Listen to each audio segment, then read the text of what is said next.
We have some really stunning numbers for you, I have to say. I was shocked when I saw these.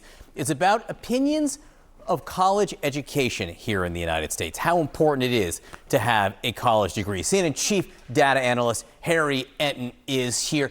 I knew where things were trending, but there are a couple numbers here that I genuinely found surprising. Yeah, let's just start off on the top line, right? Okay, a college degree is very important. You go back to 2010, it was 75%, 2013, 70%, 2019, 51%. Look at there, this number is now 35%. This looks a lot more like the number that we had in the late 1970s when it was 36%. But even so, 35% is lower than 36%. So we're talking about a drop of 40 points from 15 years ago. And in fact, the lowest percentage of Americans say a college degree is very important than at any point that Gallup has ever measured.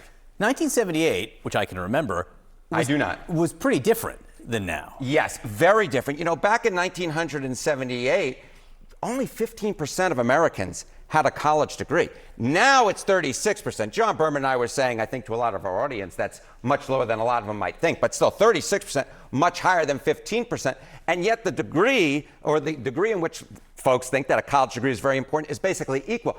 The bottom line is this: back in 1978, college was this aspirational thing, right? Oh, okay, a college degree is something very important, but something that maybe my children might be able to get, even though I couldn't get. Now it's not the case anymore. College degree is no longer this aspirational thing that folks look up to. What we basically have is a bunch of folks that have a college degree, and yet we have the same percentage now as back in 78 who think it's very important. All right, we don't have much time left. I want to get to the number that really did shock me here, which is the partisan divide. Yeah, you might think that by party, that all of a sudden this drop is because of Republicans. But in fact, it's on both sides in terms of a college degree is very important. In 2013, it was 83% of Democrats, and now it's 42% of Democrats who say a college degree is very important. Among Republicans, the drop is just as severe, if not a little bit more so, from 68% to 20%. But what we're seeing, guys, is across the board, the percentage of Americans, no matter what their partisan stripes are, think that getting a college degree, see it as very important, has fallen through the floor, my dear friend. What surprised me, that was both parties. I didn't realize the drop was so universal there. I was so surprised I couldn't stand next to you anymore. I headed back here next to you. Well, also because he was about to do calisthenics on TV. So anyway, we love you, Harry. Thank you. Thank you all for joining us.